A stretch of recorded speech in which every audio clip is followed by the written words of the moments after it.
नमस्ते प्यारे बच्चों। कल आपने देखा कारक की वीडियो आपने देखी। कारक किसे कहते हैं, कारक के भेद क्या हैं, एक बार थोड़ा रिवाइज करते हैं।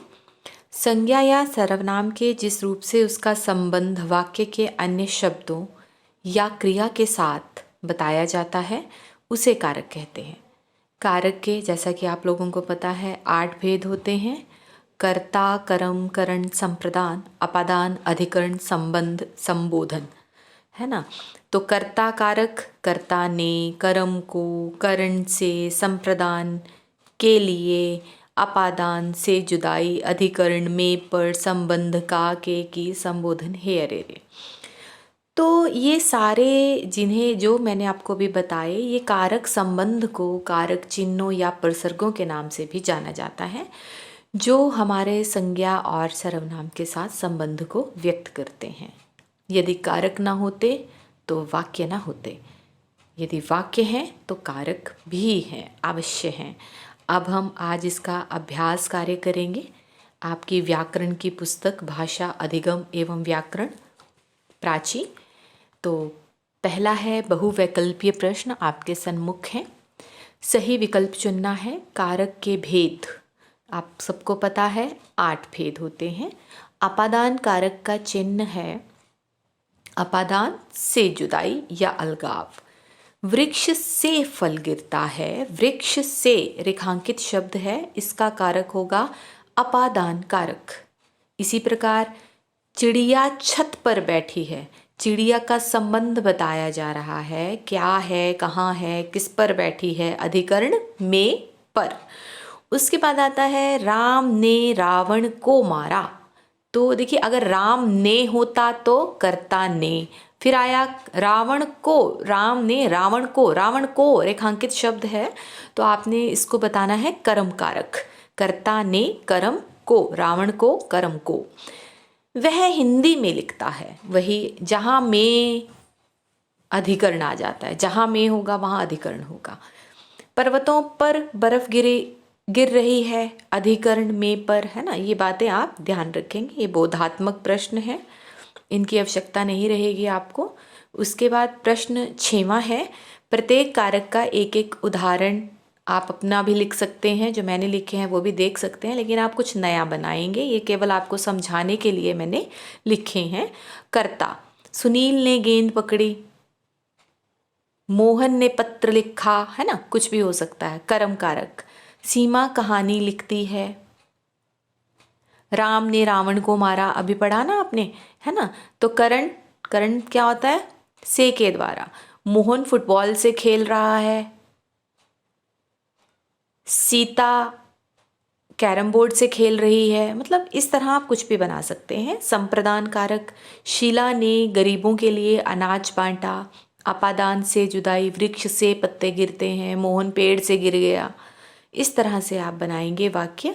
संबंध कारक, मेरा भाई विद्यालय गया, अधिकरण में, पर, पुस्तक मेज पर रख दो, या पुस्तक मेज पर पड़ी है, कुछ भी आप लिख सकते हैं। संबोधन, हे प्रभु मुझ पर कृपा करो, अरे तुम कहाँ जा रहे हो, अरे राम सुनो, मतलब संबोधन। इस प्रकार के वाक्य बनेंगे। उसके बाद आता है प्रश्न 7, निम्नलिखित वाक्यों में उपयुक्त कारक चिन्ह लगाकर उन्हें पुनः लिखना है। काका कलेलकर नदियों लोक माता कहा है, तो आप लिखेंगे काका कलेलकर ने नदियों को लोक माता कहा है। कारक लगाना है इसमें, कारक चिन्ह।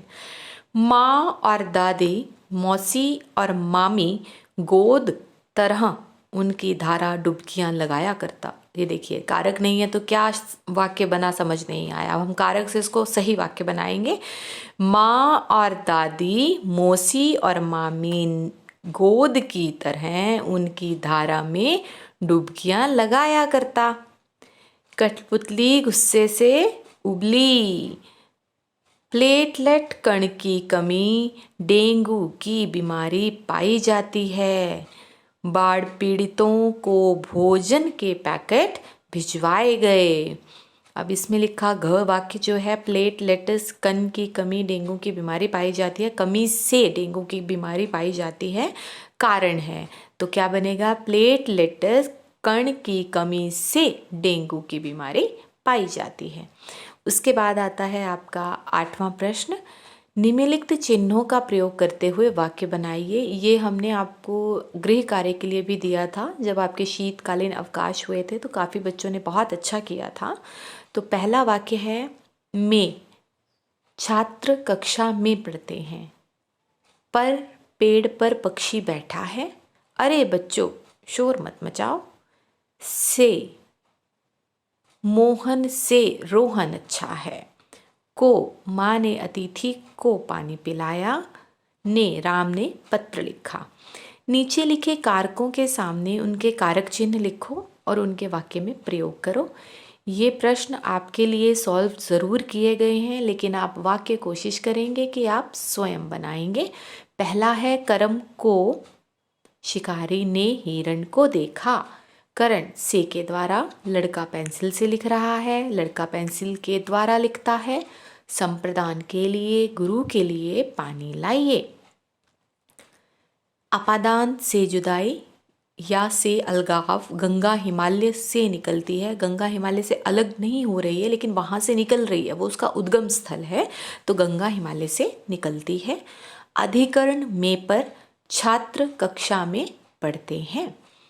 नीचे लिखे वाक्यों में से कारक चिन्ह छांटकर उनके नाम लिखने हैं।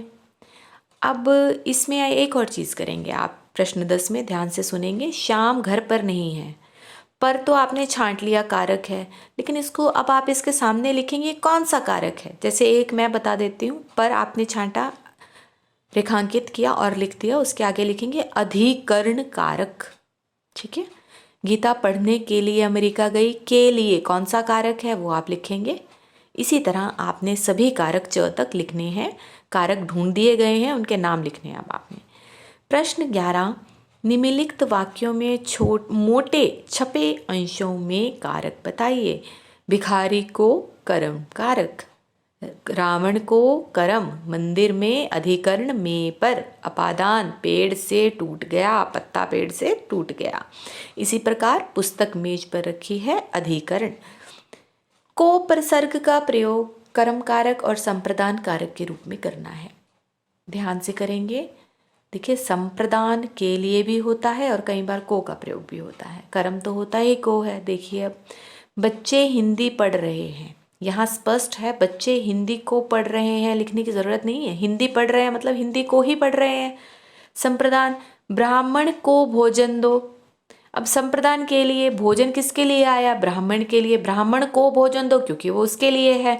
तो जहाँ के लिए की भावना रहती है, लेकिन कई बार हम को विभक्ति लगा सकते हैं। इसी प्रकार कर्म को बच्चे हिंदी पढ़ रहे हैं, संप्रदान के लिए क्या होता है, संप्रदान के लिए आपने क्या लगाया, ब्राह्मण को भोजन दो, संप्रदान को। से प्रसर्ग का प्रयोग करण और अपादान के रूप में हमें करना है। से कर्ता ने कर्म को करण से याद आया, से यानी से के द्वारा करण कारक, लेकिन से जुदाई या अलगाव अपादान, दोनों विभक्तियां बेशक सेम हो लेकिन उनके जो कार्य है वो अलग अलग हैं। जैसे बच्चा पेंसिल से लिखता है यानी बच्चा पेंसिल द्वारा लिखता है, अपादान से जुदाई, बीज से अंकुर निकलता है, के मध्य से बीज, बीज से अंकुरित हो रहा है, जड़ है उसकी वो, या अलग हो रहा है, कुछ भी इस तरह। निम्नलिखित वाक्यों के रिक्त स्थानों की पूर्ति उपयुक्त प्रसर्ग से कीजिए। लक्ष्मण ने मेघनाथ को मारा था। ने कौन सा कारक है, कर्ता ने, कर्म को, लक्ष्मण ने क्या बन गया, कर्ता कारक, मेघनाथ को क्या बन गया, को क्या बना, कर्म कारक। हमारी वार्षिक परीक्षा मार्च तक होगी। पेड़ पर कौवा बैठा है, बालक शेर से डरता है। राहुल ने अपने भाई को बुलाया। आप कहाँ जा रहे हो, मैंने रवि के लिए चाय बनाई। रेणुका बस में बैठी है। लेकिन जो च वाक्य है यहाँ थोड़ा गलत लिख दिया शायद मैंने। आप ऐसे करेंगे, इसे अरे कहाँ जा रहे हो, है ना, इसे अरे का आप संबोधन दे सकते हैं। वैसे आप भी लिख सकते हैं लेकिन अरे ज़्यादा अच्छा रहेगा।